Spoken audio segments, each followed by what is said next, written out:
આખો વર્ષિતપ પતે ને પૂછે કેમ રે ભાઈ વર્ષિતપ ચાલે? હા કેવો રે વર્ષિતપ? બસ સરસ, લગભગ 12 કિલો રિડ્યુસ થયું. આ આપણા વર્ષિતપનું એનાલિસિસ છે. 12 કિલો રિડ્યુસ થયું, દેટ ઇઝ માય વર્ષિતપ. આ તો કાયાના સ્તર ઉપર ભાઈ. તમે અઠવાડિયે માંદા પડો તોય 10 કિલો રિડ્યુસ થઈ જાય 15 દિવસમાં. લો, તમે સખત માંદા પડી જાઓ, ડેન્ગ્યુ થઈ જાય, 8-10 કિલો રિડ્યુસ ના થાય?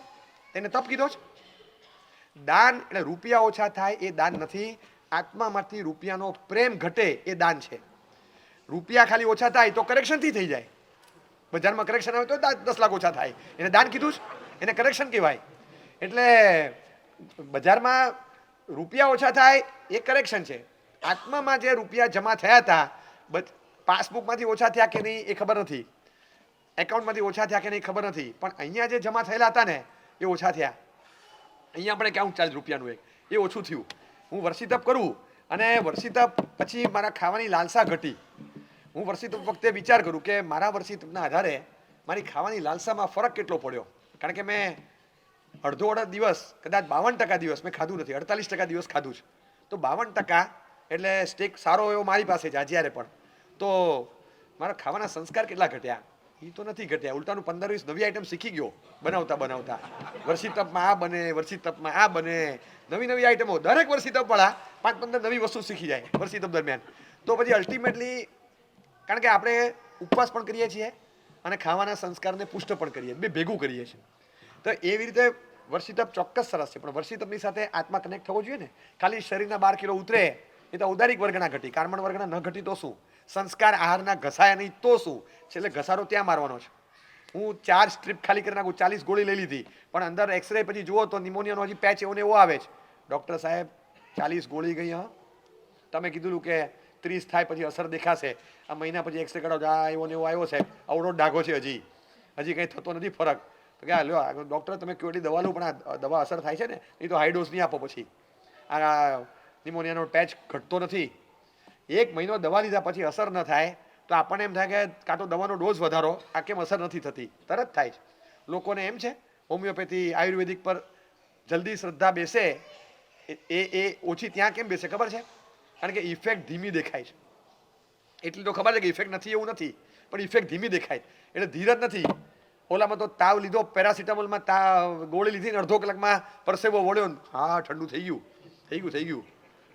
એટલે હોમિયોપેથી વાળાને તમે પૂછો કે મને તાવ આવ્યો છે, એટલે કે તમારા બાપુજીને આવતો હતો, ત્યાંથી શરૂ કરે. ભાઈ તમે અંગૂઠો લેતા હતા, પછી તમને આમ ખુલ્લામાં બેસવું ગમે કે બંધ બારણે બેસવું ગમે? તમને તીખું ભાવે, ભાઈ મને તાવ આવ્યો ભાઈ તું, એ ત્યાંથી શરૂ કરે. એટલે પેલો હજી તો તાવમાં આવતા આવતા એને 1.5 કલાક લાગે. આખી હિસ્ટ્રી, સિવિક્સ, જોગ્રાફી બધું કાઢે, પણ અલ્ટિમેટલી માણસને મૂળમાંથી કાઢે છે રોગ. તો તમારી અંદરની સિસ્ટમને જ એ સિસ્ટમમાંથી જ એક શસ્ત્ર ઊભું કરે અને તમારી સામે ફાઇટ કરે. એમની ટેકનોલોજી એ છે, પણ ધીરજ ના હોય ને એટલે માણસને એમ થાય એની કરતાં યાર તટ એક ઘાને 2 કટકા ગોળી લીધી ને ફટ પેરાસિટામોલ અસર કરે, લઈ લે ને ભાઈ, મેટાસિન લઈ લે, ડોલો લઈ લે. એને શ્રદ્ધા ઇન્સ્ટન્ટમાં જ જોઈએ છે. આપણે આટલા બધા વખતથી કરીએ છીએ તો કેમ અસર ન દેખાય? આજની તારીખમાં એક ખાલી માત્ર એક શોર્ટ રીલ 30 સેકન્ડની તમે જુઓ, એ 30 સેકન્ડમાં કોકનો ડાન્સ છે, ખાલી એ 30 સેકન્ડમાં ડાન્સના ઠુમકા જોઈને જે ઇન્ટિમસી થાય, એવી ઇન્ટિમસી 3 કલાક ભગવાનની સામે ભાવના ભણાવી નથી થતી. એનો મતલબ થયો કે હજી આપણું જોડાણ અહીંયા નથી થતું.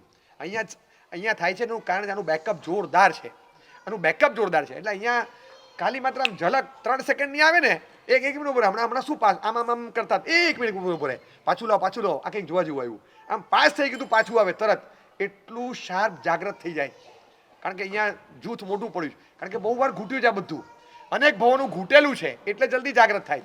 અનેક ભાવનું ઘૂંટ્યું નથી. આ ભાવમાં એવું ઘૂંટવાનું અને ઘૂંટવાની સાથે એના વોલ્ટેજ પણ ઊભા કરવાના કે જેના કારણે આપણે ગમે અંદરથી ઘૂંટ્યા પછી અંદરથી થાય આત્માની સાથે જોડવું.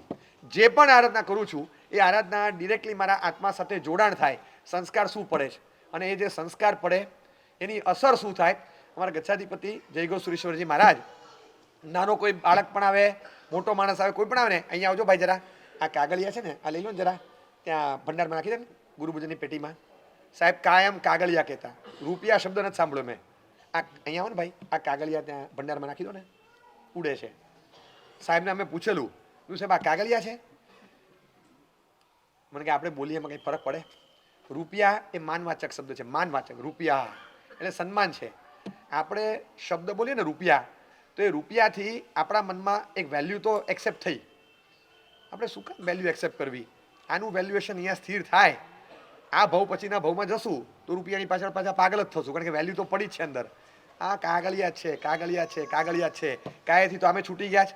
હવે મનથી કાઢી નાખીએ ને, હવે મનથી કાઢી નાખીએ એટલે ભવિષ્યમાં આ કાગળની પાછળ દોડ કરવાની રેટ રેસમાં રમવાનું થાય જ નહીં. કે નો રેટ રેસ ફર્ધર, કોઈ ભાવમાં જોઈએ જ નહીં આ રૂપિયાની માથાજી.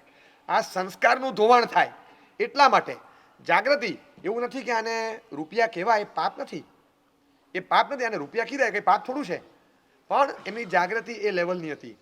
એટલે ઘણીવાર એવું થાય, વૃદ્ધ મહાત્મા 86-87 વર્ષના અમદાવાદ અમે સાથે, અને કોઈ શ્રાવક આવ્યા, પછી કે સાહેબ કંઈ લાભ આપો, કંઈ લાભ આપો. બહુ આગ્રહ કર્યો, સાહેબે ના પાડી. પછી સાહેબ એક પેન્સિલનો લાભ આપો. બસ સાહેબ, સાહેબ કંઈક લાભ આપો. આગ્રહ કર્યો તો સાહેબે આમ પેન્સિલ લીધી, આમ લીધીને મૂકવા જતા હતા. પછી આમ જોઈ, આ ભાઈ આ લઈ જા ભાઈ. ના ના ખપ નથી. સાહેબ તું ભાઈ લઈ જા, નથી ખપ નથી. સાહેબ આપે લીધી. હા સાહેબ, સાહેબ એકવાર આમ લઈને મૂકવા જતા હતા, કંઈક એટલે સાહેબ બીજી કંઈ લાવું, અમને આ નથી ચાલે એવી. ના ના ખપ નથી. ના સાહેબ એકવાર આપે લીધી, પછી અચાનક શું થયું ખબર નહીં, પાછી આપી દીધી. પછી સાહેબ કીધું જો આ વાંચ, ઉપર વાંચ, APSARA અપ્સરા લખ્યું છે. અમને અક્ષરમાં લખેલી અપ્સરા ન ખપે, તું લઈ જા ભાઈ, તું લઈ જા. 86 years old. અને મહાત્મા કે આ પેન્સિલ રાખવી પાપ નહોતું, પણ એમની વિશેષ જાગૃતિ કે ભાઈ આ અક્ષર રૂપે પણ રે. આ વાંચીએ જેટલી વાર એટલી વાર યાદ શું આવે અને સંસ્કાર શું પડે. મારે જોઈએ જ નહીં, આ લબાચો જોઈએ જ નહીં. આવતા ભાવમાં ક્યાંક પાછું આના આધારે સંસ્કાર જાગૃત થાય. આ તો દીક્ષા શબ્દ જ હતો ને, દીક્ષા શબ્દ જ હતો. વારંવાર વારંવાર વારંવાર વારંવાર ઘૂંટેલો શબ્દ જ હતો. એનાથી આખી દીક્ષા જાગૃત થઈ. તો અપ્સરા વારંવાર ઘૂંટા કરારું તો જાગૃત થાય તો ક્યાં જશું? જવા દે, જોતું નથી ભાઈ, જોઈએ જ નહીં. આ આત્માની સાથેનું કનેક્શન. એક પેન્સિલ લીધી કે ન લીધી, નાની પ્રવૃત્તિ, પણ જોડાણ સીધું આત્મા સાથે. તમે સમજ્યા? જોડાણ ડાયરેક્ટ તમે જુઓ તો આત્માની સાથેનું એ જોડાણ છે. એવી રીતે શું કરવું અને શું ન કરવું, કઈ વસ્તુ છોડવી અને કઈ વસ્તુ પકડવી. બસ એ જુઓ કે હું જે પણ છોડું છું એ આત્મામાં કંઈક છાપ મૂકીને જાય છે, અને હું જે કરું છું એ પણ આત્મા પર એક છાપ મૂકીને જાય છે, અને એની અસર મને આવતીકાલે મળવાની છે. આટલું મનમાં રાખો તો 100% મને કાલે જે અસર જોતી હશે એની આત્મા પર રહેશે. જે પણ તમે કરો પ્રવૃત્તિ, પણ એ પ્રવૃત્તિ કરતી વખતે મેક ઇટ શ્યોર કે આત્મા પર સંસ્કાર પાડે છે અને આત્માની સાથે જોડાય છે આ વસ્તુ. તો એ આત્માની સાથે જોડાય મને આવતા ભાવમાં મળશે, આ વસ્તુ મળશે મને. સરસ રીતે આપણે સાંભળ્યું હોય, સાંભળ્યા પછી એને આત્માની સાથે કનેક્ટ કરવાનું. આ એક ખાલી ગફલત કરીએ છીએ કે સાંભળીને કનેક્ટ કર્યા વગર છૂટી જઈએ છીએ આપણે, એને કનેક્ટ નથી કરતા. કેટલા બધા નંબર તમારા સ્ક્રીન પર આવીને જતા રહે છે, પણ જે સ્ટોર કર્યા એ ટક્યા, સ્ટોર કરવાનું રહી ગયું તો જતા રહ્યા, પતી ગયું. એવી રીતે જે પદાર્થોને સ્ટોર કરવાનો સ્ટોર કરી જ લેવાના, એ આપણા પોતાના. જો એક વસ્તુ સમજી રાખવાની કે આ બધું આપણા હાથમાં છે. છેલ્લે અલ્ટિમેટલી પ્રવૃત્તિનો ધર્મ ક્યાંય આપણે ઓછો નથી કરતા, પણ પ્રવૃત્તિના ધર્મને પરિણતિના ધર્મ સુધી લઈ જવા માટે એને સ્ટોરેજમાં લઈ જવો પડે. ખાલી એને પ્રવૃત્તિના લેવલ પર ન રખાય, એને સ્ટોરેજમાં લઈ જવો પડે. અને સ્ટોરેજમાં લઈ જાઓ એટલે એ પ્રવૃત્તિનો ધર્મ પરિણતિ ધર્મ બને. એ વિચારના સ્તર ઉપર, અધ્યવસ્થાના સ્તર ઉપર આત્માની સાથે ડિરેક્ટ કનેક્ટ થઈ જાય. અને એ જ્યારે થાય સહજ, એ સહજ સંસ્કાર નીકળે. હવે સમજો કે દાખલા તરીકે કોઈ વિધિકાર હોય, એ વિધિકારે કેટલાય પૂજનો ભણાવ્યા, પાર્શ્વ પદ્માવતી પૂજન, ઋષિમંડળ પૂજન ને આ ને શીતચક્રન 108 પાર્શ્વનાથ પૂજન ને એ બધું કરતા હોય. પછી નામો બોલે કેટલી વાર કે અમારે આ વિધિકાર 350 વાર પૂજન ભણાવ્યા સાહેબ. શું વાત કરો? હા સાહેબ, આ ભાઈ અમારે અહીંયા હતા. આ કોઈ હોય કાં તો પાર્શ્વનાથને ઘૂંટ્યા હોય, ઘૂંટ્યા એવા ઘૂંટ્યા હોય, એવા ઘૂંટ્યા હોય કે 108 પાર્શ્વનાથ ભગવાન એના ને નામ ને બીજું ને ત્રીજું બધું આમ ઘૂંટી ઘૂંટીને તૈયાર કરી દીધું. આપણને ખબર ન હોય.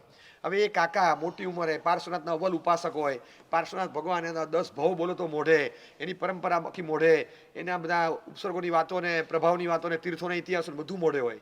108ના નામ બોલો તો બધું મોઢે. પાર્શ્વનાથ બધા જઈને જુવાર્યા હોય, ખંભાત જઈને સ્તંભન પાર્શ્વનાથ જુવારે, પાટણ જઈને પંચાસર પાર્શ્વનાથ જુવારે, બધું એને કન્ફર્મ ખબર હોય. અને પછી અચાનક એ કાકા ગુજરી ગયા. હવે સમજો ગુજરી જાય પછી જ્યાં જાય તો હવે આ ડેટા તો છે ને અંદર, દિલથી ઘૂંટ્યા જ ભાઈ. ખાલી એમ નથી કે પૂજા કરવા જતા હતા, એમ નહીં, એને દિલથી ઘૂંટ્યા છે, દિલથી ઘૂંટ્યા છે. અને દિલથી જો પાર્શ્વનાથને ઘૂંટ્યા હોય તો પાર્શ્વનાથ તમને બીજા બધાને મળે ને એની કરતાં સમથિંગ ડિફરન્ટ તમને અલગ રીતે મળે, તમને અલગ રીતે જ મળે 100%. It is not just memory. તમે ભૂલી જાઓ કે મેમરી છે એટલે મેમરીથી થાય. એ જૂના ભાવનું ઘૂંટેલું હોય ને એનાથી તરત તમે આખી વસ્તુને જલ્દી પકડી શકો, જલ્દી. એક નાનો બાળક છે, એ નાના બાળકને તમે એને ખાલી બતાવો, હવે એને જેટલા જેટલા પાર્શ્વનાથ જોયા છે ને એ બધા પાર્શ્વનાથ અંદર આમ યાદ છે, યાદ બરાબર, જેને ભૂતકાળમાં વાંચીને આવ્યો હોય ને એવી રીતે બધું યાદ હોય. હવે હમણાં વિસનગર ગયા તો વિસનગરમાં એ નાના બાળકે જોયા, જો બેટા આપણે પેલા કલ્યાણ પાર્શ્વનાથ છે ને એ આ રહ્યા. એને બધું મોઢે હતું, ખ્યાલ હતો કલ્યાણ પાર્શ્વનાથ નથી, લખેલું કલ્યાણ પાર્શ્વનાથ છે. પૂછ્યું કે આ કયા ભગવાન, તો કલ્યાણ પાર્શ્વનાથ. પછી એને પપ્પાએ વંચ્યું, જો આ લખ, આ 108 ભગવાનમાં જે કલ્યાણ પાર્શ્વનાથ આવે છે 108 નામમાં આ એ જ. પપ્પા નથી. બાળક નાનો હોય ના પાડે. પપ્પા કે પણ તું કે આ લખેલું ખોટું. ગામવાળાને પૂછ્યું, હું 100% કહું છું આ કલ્યાણ પાર્શ્વનાથ નથી. હવે છોકરો માનવા જ તૈયાર નહીં. એના પપ્પા કે આનો કોન્ફિડન્સ જોઈને આવું એમ લાગે છે કે કંઈક લોચો છે. પપ્પાને લખાણમાં અવિશ્વાસ બેઠો. ઓલા બે ગામના લોકો કે હા કલ્યાણ પાર્શ્વનાથ, એ બેમાં અવિશ્વાસ બેઠો. મારો છોકરો ખોટું ના બોલે કે, એટલે કે તમારો છોકરો આજકાલનો આવ્યો વિસનગર, એમ એવી વાતો કરો. ત્યાં પૂજારી આવ્યો, બેટા શું થયું, શું થયું? એ કલ્યાણ પાર્શ્વનાથ નથી, અરે એનું આખું અલગ છે, પરિકર અલગ છે. અંકલ વાત બરાબર છે, આ પરિકર હમણાં અમે નવું ચેન્જ કર્યું છે. તો કેમ? હા, આ છોકરો સાચો છે. એ જે કહે છે ને એ પરિકર પહેલાં હતું, કારણ કે હું જૂના વખતે હતો નવા પરિકર, આ નવું પરિકર હમણાં આવ્યું છે. ભગવાન એ જ છે તો બરાબર, બાકી આ કલ્યાણ પાર્શ્વનાથનું પરિકર નથી. એ પરિકર પરથી એ છોકરા કે કલ્યાણ પાર્શ્વનાથ નથી નથી ને નથી, ખાલી ફોટો જોયો છે. એને ફોટો જોઈને જિંદગીમાં દર્શન પહેલી વાર કર્યા છે. હું તમને કહું કે 100 વખત દર્શન કર્યા હોય ને એ ભગવાન પણ જો બીજા ગામમાં મળે ને તો આપણે ખબર ના પડે કે આ તો આ દોલતનગરવાળા અહીંયા ક્યાંથી આવ્યા. તમને ખબર પડે? તમને ખબર પડે? દોલતનગરના ભગવાન જો ભૂલમાં પાવાપુરીમાં મૂકી દીધા હોય તો તમને ખ્યાલ આવે ખરા? આટલા બધા ભગવાન જોતા કે આ તો દોલતનગરવાળા, આ કઈ રીતે અહીંયા આવ્યા? આપણે આ કર્યું રવાના, કશું કાંઈ ખબર જ નથી. હરતા ફરતા સાધુ ભગવંત હોય, સાધુ ભગવંતની રોજ તમે ગુરુ પૂજન કરો છો ખરા? રોજ 1 દિવસના ખાડા વગર સાધુનું રોજ પૂજન કરો છો? પૂજન, વંદન નહીં, સુપાત્ર નહીં, પૂજન રોજ કરો છો. રોજ શીતચક્રના ઘટાની પૂજા નથી કરતા? એમાં સાધુને એમ તિલક કરો. પણ શીતચક્રના પૂજાની એ પૂજા કરતી વખતે મોટા ભાગે 95% અધ્યવસાય શું હોય ખબર છે? વાટકી લેવાની, વાટકીનું કેસર પૂરું કરવાનું. કારણ કે હવે જેટલું વધ્યું હોય બધું અહીંયા પૂરું કરવાનું મારે. એટલે એ બધું બસ કેટલું લેવાનું, 5 ઉપાડમાં લોટ પૂરો, બસ 5 વાર ઉપાડવાનું, ટપ ટપ ટપ પૂરું. એ મન આપણું ત્યાં જ હોય. શીતચક્રના પૂજામાં કંઈ હોતું જ નથી. એટલે મને સાધુ મળ્યા તો હું રોજનું પૂજન કરતો હતો, એ યાદ જ નથી આવતું. એ યાદ નથી કે આપણે રોજ પૂજા કરીએ સાધુની. શીતચક્રના ગટ્ટામાં નથી દેખાતા. વર્ણનું ધ્યાન કરે ને, માત્ર શ્યામ વર્ણનું ધ્યાન કરે એને સાધુમય દેખાય, સાધુમય. પન્યાસ ભદ્રંકર વિજય મહારાજ કહેતા કે મસાલાનો ડબ્બો, તમે બેનો કહું મસાલાનો ડબ્બો ખોલો ને, મસાલાના ડબ્બો ખુલતાની સાથે 5 પરમેષ્ઠી અને નૌકારનું ધ્યાન કરતા એવા એકાગ્ર થયા હોય, એવો નૌકાર ઘૂંટ્યો હોય, વર્ણ સાથે, પદ સાથે, અર્થ સાથે એવો ઘૂંટ્યો હોય કે અમારા શ્રાવિકા બેન મસાલાનો ડબ્બો વઘાર કરવા ખોલે ને અને તરત નમક જોઈએ, નમક, ઓ નમો ઓરિયંતાણમ, લાલ મરચું જોઈએ, નમો સિદ્ધાણમ, પીળી હળદર જોઈએ, નમો આયરિયાણમ, લીલું ધાણાજીરું જોઈએ, નમો વજાયણમ, કાળા રાઈના દાણા જોઈએ, નમો લો સવ્વસાહુણમ. એને નૌકારના પદના વર્ણના આધારે મસાલાના ડબ્બામાં પંચ પરમેશ્વરી દેખાયેલા, જીવતા જાગતા મારા સેમાં નથી દેખાતા, શીતચક્રના ગટ્ટામાં નથી દેખાતા. મસાલાના ડબ્બામાં ક્યાં દેખાય? કલિંગર લઈને આવ્યા, કલિંગર સમાર્યું, ઓહો ઉપરથી લીલું લીલું, અંદરથી લાલ લાલ, નમો સિદ્ધાણમ. એ લાલની પાછળ થોડું પીળાશ છે, નમો વાયરિયાણમ. સેજ વ્હાઇટિશ છે બેક ડ્રોપ એનો, નમો સિદ્ધાણમ. અને નમો અરિયંતાણમ, ને કાળા કાળા દાણા નીકળે અંદર બીજ, નમો રે સવસાવણમ. મને કલિંગરમાં પંચ પરમેશ્વરી દેખાય, મસાલાના ડબ્બામાં પંચ પરમેશ્વરી દેખાય. પણ ઘૂંટ્યું હોય, અને ઘૂંટ્યું હોય ને ગમે ત્યાં કનેક્ટ થશે, ગમે ત્યાં. એટલે એવું ઘૂંટ્યું હોય. આ ઘૂંટવાની જરૂર છે. પદાર્થને એવો ઘૂંટીએ કે અંદર તન્મય થાય, આત્માની સાથે ડાયરેક્ટ કનેક્શન આવે. અંદર રસ ઉમેરતા જવાનો, રસ થોડોક ઉમેરતા જાઓ તો થશે. આમાં એક વસ્તુ છે કે ભીની માટી હોય અને તમે આકાર આપો ને તો એ મજબૂત રહે. કોરી માટીમાંથી આકાર બને પણ એ મજબૂત ન રહે. તમે આમ કરો ને આકાર તૂટી જાય. અંદર રસ રેડાય ને એટલે પછી તીવ્રતા આવે, એ આકાર આખો પકડાઈ જાય. એટલે નાનપણ, હા, એટલે એ જો એક વસ્તુ તમે સમજવાની, શરદીની દવા લીધી ને બહાર જઈને ફ્રીજનું પાણી પીધું તો દવાની અસર ન જ થાય ને. આપણે તો પછી શરદીની દવા ફ્રીજના પાણી સાથે લેવાની તો ક્યાંથી અસર થાય? કોઈ કોઈ કોઈ વૈદરાજ તમને એમ નહીં કે સાહેબ બહુ ઝાડા થયા છે, આ ફાકી છે ને બાસુંદી સાથે લઈ લેજો. એ ઝાડા બંધ કરવા માટેની ફાકી બાસુંદી સાથે લે તો બેની અસર થાય, બેની અસર થાય, અલ્ટિમેટલી ઝાડા ચાલુ જ રહે. આપણે એટલું તો કમસે કમ જો શરદી આવશે ને તમે દવા લેશો કે નહીં લેશો એ નક્કી વાત નથી, બરાબર, પણ તમે ઠંડા પાણીએ નાવાનું, દહીં કેળા ખાવાનું આટલું તો છોડશો જ.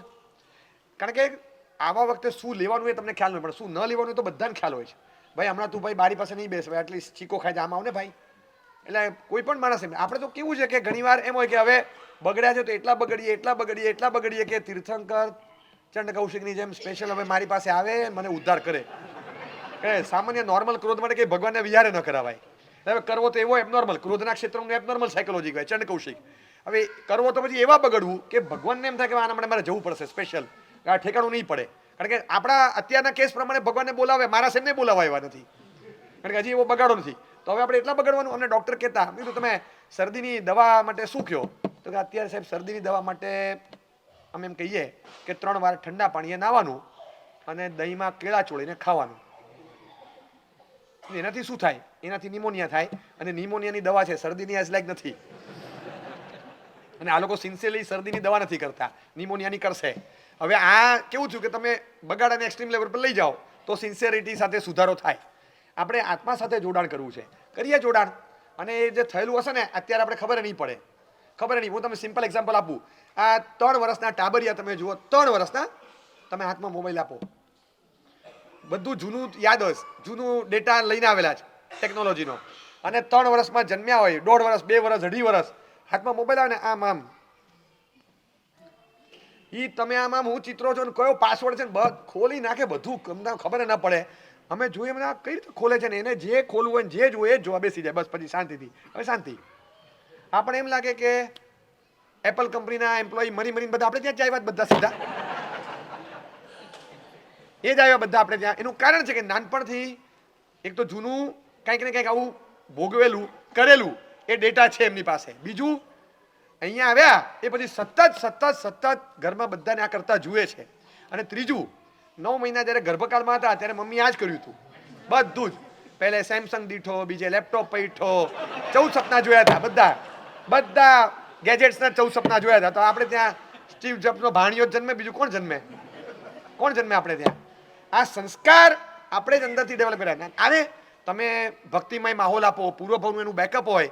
એમાં નિયાન શું નામ છે છોકરો છે ગઈકાલે મને મળ્યો હતો, પાર્સોના તો બધા નામ મોડે છે, આવેલો છે આજે સવારે જ મને મળે, ગઈકાલે અહીંયા આવેલો છે. બધા પાર્સોના નામ ને બધું મોઢે છે એને, કદાચ અહીંયા છે કે નહીં ખ્યાલ નથી. એટલે એને તમે બોલાવો ને, એને નામ બોલો તો ગામ બોલે, ગામ બોલો તો નામ બોલે. આવડો ટેણ તને આટલા બધા નામ, અમુક તો મેં પૂછ્યા એ બોલી ગયો, મને ખબર નહોતી આ ગામ સાચું છે કે સાચું જશે, કારણ કે બોલ્યો. હા, આ 108ના ગામ મને મોઢા નહોતા, મેં તો રેન્ડમ 5-7 પૂછ્યા. સ્તંભન પાછળ કે ખંભાત, 50 કે પાટણ, આમ 5-7માં સાચું પડ્યું છે, મને આવડતા હતા. એટલે પછી મેં એબનોર્મલ પૂછ્યા કે મનમોહન પાર્સોનાથ, એવું થતું. જે ગામ બોલો સાચું જશે, કારણ કે મને પાક્કો ખ્યાલ નહોતો, પણ એ જે કોન્ફિડન્સથી બોલો ને આમ જરાય એમ અધકચરું નહીં. પછી એકનું ગામનું નામ ન એવું, અરે પેલું વિજાપુરની પાસે છે ને, તો કે ગામનું નામ બોલે, હા એ આપણે વિજાપુરથી ગયા હતા ને, એ પણ યાદ છે. જો એક વસ્તુ સમજી રાખો કે જે ચીજ તમે ઘૂંટો છો ને એ ક્ષેત્ર સંદર્ભ અને કાળ સંદર્ભ સાથે યાદ રહે છે. તમે 1 મહિના સુધી રોજ પાલિતાણા તળેટી જુવારો, 1 મહિના સુધી, પણ ફિક્સ સવારે 5:45 વાગે અંધારામાં, 5:45 વાગે જુવારો, 1 મહિના સુધી રોજ પાલિતાણાની તળેટી 5:45, 4 મહિના ચોમાસામાં 4 મહિના જુવારી, ફિક્સ ટાઈમ 5:45 અંધારામાં. હવે તમને પાલિતાણાની તળેટી યાદ કરશો ને અંધારામાં જ યાદ આવશે, તમને આખી લાઇટેડ આમ ઉજાળા અજવાળાવાળી નહીં યાદ આવે, કારણ કે કાળ સંદર્ભ સાથે જોડાય છે. નાનપણનો તમને અનુભવ યાદ કરાવજો, આ લોજિક છે સીધું, કે તમે વંદિતું ગોખ્યું હોય ને તો તમે બોલો કંદપ્પે કુકુઈએ, લેફ્ટ હેન્ડના પાનામાં નીચેથી બીજી ગાથા કંદપ્પે કુકુઈએ, એની ઉપર નાણું વટાણ વંદગ, એની આગળ છે સપ્તકી મુસલ જંતગ, એ રાઈટ હેન્ડના પાનામાં લાસ્ટ હતી. તમને છે ને એક ક્ષેત્ર સંદર્ભ યાદ આવે કે રાઈટ હેન્ડમાં નીચેથી બીજી ગાથા, ઉપરથી ત્રીજી ગાથા, તમને ક્ષેત્ર સંદર્ભ સાથે અમુક કાળ સંદર્ભ સાથે યાદ આવે. ખ્યાલ આવ્યો તમને? એ રીતે જોડાતું હોય છે. તમે ઘૂંટો વસ્તુને એ રીતે તમને જોડાય. તમે એક વ્યક્તિને એક જ સ્થળે 5 વાર 25 વાર 50 વાર મળો ને, હવે તમને જ્યારે વ્યક્તિ યાદ આવે ને એક ક્ષેત્ર સાથે જ યાદ આવે. તમને એ જ યાદ આવે. લાલ પગડીવાળા સરદારજી વોચમેન તરીકે પાલિતાના તળેટી પર જોયા છે? હા, યાદ કરો એમને. જો તમને તળેટીના પગથિયા પર ઉભેલા જ દેખાશે. તમે એમ વિઝ્યુલાઇઝ કરો કે તમારા ઘરની બહાર સોસાયટીમાં ઊભા છે એ જ વ્યક્તિ. ના સાહેબ ના દેખાય. તમે લાલ પગડીવાળા સરદારજીને યાદ કરો, એ તળેટીના પગથિયા મેં ક્યાં કીધું યાદ કરો? આવ્યા ને યાદ? એ યાદ કરો તો એ તળેટીના પગથિયા સાથે જ આવે જ. ઇન્દ્ર મહારાજાને જેટલી વાર યાદ કરો ને ઐરાવતથી એ ભેગો જ દેખાય. એકલા ઇન્દ્ર ક્યાં દેખાય? એવી રીતે તમને ભેગું જ દેખાશે. એવી રીતે તમે જે સ્વરૂપે જેમને જોયા હોય બસ એ સ્વરૂપે જ યાદ આવે. હવે મને માત્ર વ્યાખ્યાનમાં જ જોયો, વ્યાખ્યાન છે ક્યાંય મળ્યા નથી, અને વ્યાખ્યાનમાં 50 વાર જોયો છે. તમે એમ કહો તમે ઉદયલાલ તમને યાદ કરો તો એ વ્યાખ્યાનની પાઠ સાથે જ દેખાય. તો મારા સાહેબ પાઠ સિવાય બેઠા જ નથી હોતા કંઈ. પાઠ ઉપર તો 1 કલાક હોય, પણ તમે 50 વાર પાઠ ઉપર જ જોયા છે, બાકી જોયા જ નથી. તો એને પાઠ સાથે જ દેખાશે, પાઠ વગર નહીં દેખાય. ક્ષેત્ર સંદર્ભ સાથે, કાળ સંદર્ભ સાથે જ વસ્તુ અંદર પકડાય છે. તો આપણે એવી રીતે પકડીએ વસ્તુને બરાબર, અંદર સ્થિર કરીએ. જે વસ્તુ આપણા માટે હિતકારી છે એ વસ્તુની અંદર ખૂબ ઘૂંટીએ, ખૂબ આત્મસાત કરીએ. એક વસ્તુ નક્કી છે, જે શ્લોક બોલ્યો ને બહુ માર્મિક શ્લોક છે. આ શ્લોક આપણને 3 દિવસનું સારું ફીડબેક આપશે. યો ધ્રુવમ પરિત્યજ્ય અધ્રુવમ પરિસેવતે ધ્રુવમ તસ્ય આ નાશ પામી ગયું. જે ધ્રુવાણી તસ્ય નશ્યંતે અધ્રુવમ નષ્ટમેવ છે. ધ્રુવ અને અધ્રુવ, કાયમી અને કામ ચલાવ, બે જાતના પદાર્થો છે. જે કાયમીને છોડીને કામ ચલાવને પકડે છે એનું કાયમી તો ગયું, કારણ કે પકડ્યું જ નથી, અને કામ ચલાવ તો કામ ચલાવ છે માટે ગયું, એટલે હાથમાં કશું રહ્યું નહીં. તો આપણા હાથમાં શું? પ્રવૃત્તિ કે પરિણતિ? પ્રવૃત્તિ કામ ચલાવ છે, પરિણતિ કાયમી છે, તો પરિણતિને પકડવાની. શરીર કામ ચલાવ છે, આત્મા કાયમી છે, તો આત્માને પકડવાનો. જે વસ્તુ કાયમીની સામે કામ ચલાવની ટકરામણ ચાલતી હોય ત્યાં આપણે કાયમીમાં ફસાતા નથી, પકડાતા નથી. તો કાયમીને પકડી અને કામ ચલાવને છોડતા જઈએ, બસ આટલું જ કરવાનું છે. તો કઈ આવી ડ્યુઅલ કેટેગરીમાં આવતી વસ્તુઓ છે કે જેમાં એક ડ્યુએટ છે, એક ડ્યુએટ. દાખલા તરીકે પ્રવૃત્તિ ને પરિણતિ. તો એમાં આત્મામાં અંદર અધ્યવસાય સ્થિર થાય, આત્માની સાથે કનેક્શન થાય, ખાલી કાયા પર સ્તર પર ધર્મ ન રહે ને આત્માની સાથે જોડવો છે. તો મારે શું કરવાનું? તો મારે કામ ચલાવ પ્રવૃત્તિને કાયમી પરિણતિ સુધી એક્સટેન્ડ કરવાની. બસ આટલું જો થઈ જાય તો મારી પાસે આવી જાય છે, વસ્તુ આવી જાય. એને એ રીતે કરો તમે. એકદમ અંદર એવા પ્રકારનું તમે ગરમી પેદા કરો કે જેના કારણે સખત એ પરિણતિમાં જામી જાય. કોઈ પણ ચીજ ગરમીથી પીગળે કે જામે? ગરમીથી પીગળે કે જામે? મને કયો. પીગળે, બરાબર છે. એવું કોઈ લિક્વિડ ખરું કે જેને ગરમ કરો તો સોલિડ થાય? ચણાના લોટના ભજીયા ખબર છે? એને તમે લિક્વિડ છે પણ ગરમ કરો તો સોલિડ થાય છે. એટલે કેટલીક વસ્તુ છે ને ગરમીથી સોલિડ પણ થતી હોય છે. ગરમી પેદા કરવાની. લિક્વિડ ફોર્મમાં રહેલો આપણો ધર્મ છે ને સોલિડ પરિણતિનું સ્તર પામી જાય. આપણે ઘૂંટીએ એ વસ્તુને અને એવી રીતે ઘૂંટીએ કે અંદર સ્થિર થાય, અંદર આત્મામાં એ વસ્તુ સ્થિર થાય, અને અંદર ગયું ને પછી કંઈ નહીં થાય, પછી ક્યારેય ગાયબ નહીં થાય. હું ઘણી વાર દાખલો આપીને થાકી ગયો, પણ હજી ઉતરતો નથી આપણા મગજમાં. તમે ચોખાની રોટલી શેકો તો ચોખાની કપોટી તૈયાર થાય, બાજરીની કપોટી શેકો બાજરીનો રોટલો તૈયાર થાય, ચણાની રોટલી શેકો ચણાનો ખાખરો તૈયાર થાય, મઠની રોટલી શેકો મઠનો ખાખરો તૈયાર થાય, ઘઉંની રોટલી શેકો ઘઉંનો ખાખરો તૈયાર થાય, ચોપડેલી રોટલી શેકો તો ચોપડેલો ખાખરો તૈયાર થાય? નથી થતો ને? નથી થતો, બરાબર. ચોપડેલી રોટલી, ઘઉંનો ખાખરો તૈયાર થયો કારણ કે ઘઉંની રોટલીથી, બરાબર. હવે મને ખાલી એટલું કહો કે ઘઉંની રોટલી શેકી તો ચણાનો ખાખરો તૈયાર થાય? ન થાય, ઘઉંનો જ થાય. કેમ? કારણ કે રોટલીમાં ઘઉં હતા, બરાબર. ઓકે, રોટલીમાં ઘઉં હતા તો ખાખરામાં ઘઉં ટ્રાન્સફર થયા. હવે રોટલીમાં ઘી હતું, ચોપડી રોટલી શેકી તો ઘી ટ્રાન્સફર થવું જોઈએ ને? તો કે ના સાહેબ, ઘઉં ટ્રાન્સફર થાય, ઘી ટ્રાન્સફર ન થાય. કેમ? એનું કારણ છે સાહેબ કે ઘઉં અંદર હતા, ઘી ઉપરથી હતું. ઉપર હોય એ ટ્રાન્સફર ન થાય, અંદર હોય એ ટ્રાન્સફર થાય. સિમ્પલ, બરાબર. હવે મોણ નાખ્યું હતું, એ ટ્રાન્સફર થયું? ઘઉં મોણવાળી રોટલી હોય તો મોણવાળો ખાખરો તૈયાર થયો? બિસ્કિટ છાપ એકદમ? તો હા, એમાં ઘી અંદર હતું તો એ ટ્રાન્સફર થયું. ઉપરથી હતું એ ટ્રાન્સફર નથી થતું. આપણી બધી પ્રવૃત્તિ ટ્રાન્સફર નથી થતી, તેનું કારણ છે અંદર નથી ઉતરતી. એને અંદર ઉતારીએ, જરા કનેક્શન આત્મા સાથે જોડાણ લાવીએ. હવે પરમાત્માની ભક્તિ કરીએ ને એ પણ એક અલગ એંગલ. મારા આત્મા સાથે ભગવાન તમને જોડવા છે, સામાયિક કરું છું, મારે જોડવું છે, હું તપ કરું છું, અરે કંઈ શરીર ઉતારવાનું માધ્યમ થોડું છે તપસ્યા, એના માટે તો 1000 બીજા માધ્યમ છે મારી પાસે. આ તો આત્મા પરથી કારમણ વર્ગણા ખતમ કરવી છે, એના માટેનું સક્ષમ માધ્યમ પકડ્યું છે. હું દાન આપું છું, મારો પૈસાનો પ્રેમ ઘટે, આહારની આસક્તિ ઘટે તો મેં તપ કર્યો, ધનની આસક્તિ ઘટે તો મેં દાન કર્યું. આત્માનો રોગ છે અને ધર્મ એ ઔષધ છે, તો આત્મા પર એની અસર ચિકિત્સાની થવી જોઈએ. હું ખાલી આંકડાકીય માહિતીમાં નથી રમતો, બસ આત્માની સાથે આ જોડાણ કરવું છે. આત્માની સાથેનું જોડાણ થાય, મારા દરેક પાપને હું આત્માની સાથે જોડું છું, એટલે આત્મામાં છે ને અંદર સંસ્કાર પડી જાય. સહેજ ફ્લેશ આવે ને ફટ કરતું જાગૃત થઈ જાય, ત્યારે એ ઝલક અહીંયા નથી મળતી. આત્માની સાથે ધર્મ નથી જોડાતો. જે દિલથી કર્યું હોય ને એ જોડાઈ જાય, 100% જોડાય.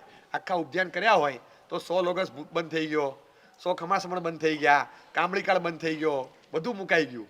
પણ બેસીએ ત્યારે 14-15 આઈટમ જોઈએ એ પકડાઈ ગયું. જો તમે આખો વર્ષી તપ થાય ને, પછી વર્ષી તપના તપસ્યા પછી મોટા ભાગના તપસ્વી મેં જોયા છે. હવે નવકારસી મોર્નિંગ ટાઈટ, હા સાહેબ 1 લાખ આંકડાનું દૂધ ના ફાવે કે 4-5 સાલ વસ્તુ તો જોઈએ. આખા વર્ષથી ટેવ પડી ગઈ સવારે ધબધબાટી બોલાવાની. હવે પછી હવાના તમે એકલું દૂધ આપી દો, તમે આ 35 વર્ષથી દૂધ જ પીતા હતા, એકલી ચા જ પીતા હતા, બપોરે 11 વાગે જમતા હતા. સવારે મને 6 વસ્તુ જોશે એટલે જોશે, પૌવા ઉપમા બનાવતું કંઈક. ખાખરામાં કંઈ ન હોય થોડું કંઈ ખાખરા દૂધ આપી એમ થાય નવકારસી થાય કંઈ. કારણ કે પેલું વર્ષી તપની ટેવ પડી ગઈ. હવે આગળ પાછળના ઉપવાસ નીકળી ગયા, પણ હેવી બેસનું ટકી ગયું. ખ્યાલ આવ્યો? કારણ કે ઉપવાસ દિલથી નહોતા કર્યા, બેસનું દિલથી કર્યું હતું, તો બેસનું સ્થિર થઈ ગયું. જે વસ્તુ તમે દિલથી કરશો એ સ્થિર થઈ જાય, હંમેશા એ સ્થિર થાય. એટલે કઈ વસ્તુ સ્થિર કરવી છે ત્યાં મન જોડવાનું. જે વસ્તુને કાયાથી કરવી પણ પડે છે, પણ અંદર મારે લઈ નથી જવી, ફોરવર્ડ નથી કરવી, તો એને બહુ દિલથી ના કરીએ, આપણે ના કરીએ. જૂના કાળમાં ફોટોગ્રાફરો હતા ને, આમ ફોટા પાડતા, ખબર છે, 36ના 24ના રોલ આવતા, ધડ પાડે રાખે ને, એ કેવું પડે, એ ભાઈ તું બંધ કરતા ને 150 ફોટા કીધા, હવા સુતો પડી ગયા, મારું અડધું પ્રસંગ બાકી. સાહેબ ટેન્શન ના કરો, ખાલી ફ્લેશ પાડું કે ટેન્શન ના કરો. ભલે ઓલો બાપડો હસતો કે સાહેબ 35 જ પડ્યા જ હજી, તમારા 125 કીધા ને 80માં પતાવી દઈશ બધું. એમ કે હા કે ટેન્શન ના લો. ઓલો બચ્ચારો સ્માઇલ આપે છે, ફ્લેશ પાડી દેવાની સાહેબ. ના એના ફોટા ના નીકળે સાહેબ, ખાલી ફ્લેશ જ પડે, એને સારું લાગે. આવું કરતા ખબર છે, અને આપણે કરાવતા આવું. યાદ આવે છે આપણે સામાયિક કરી ત્યારે ખરેખર ફોટો પડ્યો કે ફ્લેશ પડી? મને કહો. આખો વર્ષી તપ કરીએ તો ફ્લેશ પડે કે ફોટો પડે? જેની નેગેટિવ ડેવલપ થઈ અને ડાર્ક રૂમમાં લઈ જઈને એમાંથી પોઝિટિવ પ્રિન્ટ બહાર નીકળી શકતી હોય તો ફોટો પડ્યો કહેવાય, બાકી ફ્લેશ જ પડી. પિક્ચર જોઈને આવ્યા ને એના ખરેખર ફોટા પડતા હોય છે. ખાઈને કંઈક આવ્યા બહાર એ ફોટા પડતા હોય, ફરીને આવ્યા ફોટા પડતા હોય. અને આપણે પરમાત્મા ભક્તિ કરીને આવ્યા અને ફ્લેશ જ પડી આવી છે. ઘણી વાર આપણને લાગે કે ફ્લેશ પડી, પણ એ ફ્લેશ જ પડી હોય, એના પછી પોઝિટિવ ડેવલપ ના થાય, કાંઈ ના થાય, કારણ કે અંદર કંઈ હોય જ નહીં ને. અંદર પ્રિન્ટ ઉભરી તો થાય. આત્મા સાથે જોડવાનું, બસ મને એ જોઈએ કે એમ આત્માને શીખવાડો કે મારે આ જે હું કરી રહ્યો છું it is not just merely a time pass session. મારે આત્મા સાથે જોડાણ કરવું છે અને મારી બધી ધર્મક્રિયાને મિનિંગફુલ, પર્પસફુલ બનાવવી છે કે કામ ચલાવને બાજુ પર રાખીને કાયમીને પકડવાની કોશિશ કરવાની. કામ ચલાવ કોણ ને કાયમી કોણ, બસ એ આપણે જોઈ લઈએ. એટલે આપણે એ જે હોય ને એ ટકાવી રાખવાનું. એટલે ઘણીવાર મોટા ડૉક્ટર છે પણ તમારા મિત્ર છે, અને મારા જે અંગત છે ને એ એકદમ નાના ડૉક્ટર છે, પણ હું આમને જ પૂછીશ, અરે ભાઈ આ પછી દર વખતે ના આવે, આ મારે કાયમ ના છે ભાઈ, તો એમને પૂછીશ કે સાહેબ અમને પૂછાય કે નહીં, એ હું એમને પૂછીને નક્કી કરીશ. એ ના ભાઈ પછી તમારા ડૉક્ટર દર વખતે થોડા આવે, મારા કાયમના છે એ જતા રહે. ઓલો તો આમે ના આવે કે હું ક્યાં કાયમનો છું, અને કાયમનો હોય એ જતા રહે. તમે તો ત્યાં કહેતા ને હવે જાઓ ત્યાં, તો હું તો બે બાજુ જ રખડું. ધ્રુવાણી થશે નશ્યંતે અધ્રુવમ નષ્ટમેવ છે. જે કામ ચલાવ હતો એ તો કામ ચલાવવું એટલે ગયો, અને કાયમી હતો એને મેં છોડ્યો, તો મારા હાથમાં એકે ડૉક્ટર ન રહે. એટલે કાયમી પકડી રાખવાનું. કામ ચલાવને છોડવા પડે તો છોડવાના, કાયમીને છોડાય નહીં. પરિણતિ આપણી કાયમી છે, એને કાયમ માટે સ્થિર રાખવાની છે. અક્ષર અપ્સરા લખેલા હોય એનાથી પણ આપણે ગભરાતા રહેવાનું છે, કારણ કે એ પણ એક સંસ્કાર ઊભા કરી શકે. હું 85 વર્ષના અને 50 વર્ષથી સંયમ પાળનારા મહાત્માને લાગે છે, તો ગમે તે રીલ ને ઓટીટી પ્લેટફોર્મ પર જોતા સંસ્કાર ન પડે એ વાતમાં તો માલ નથી. આ જોઈએ છીએ અને આ સંસ્કાર પડશે. ભાઈ આ શું જાગૃત થાય, આવતો ભાવમાં કેરી ફોરવર્ડ લઈ જવું બધું હાથે બોલ, તો કે ના આ બંધ કર, આ ધતિંગ બધું બંધ કર. જ્યાં ને ત્યાં આપણું મન ચોંટી જતું હોય છે, તો મન ક્યાં ચોંટાડવું અને ક્યાં ન ચોંટાડવું બહુ બધું છે ને બિટવીન ધ લાઇન્સ આપણે જાણવા મળે છે આમાંથી, એક પેન્સિલના માધ્યમથી. આ તો એક માધ્યમ છે, ક્યાં મનને ચોંટાડવું ને ક્યાં ન ચોંટાડવું એ આપણા પર છે.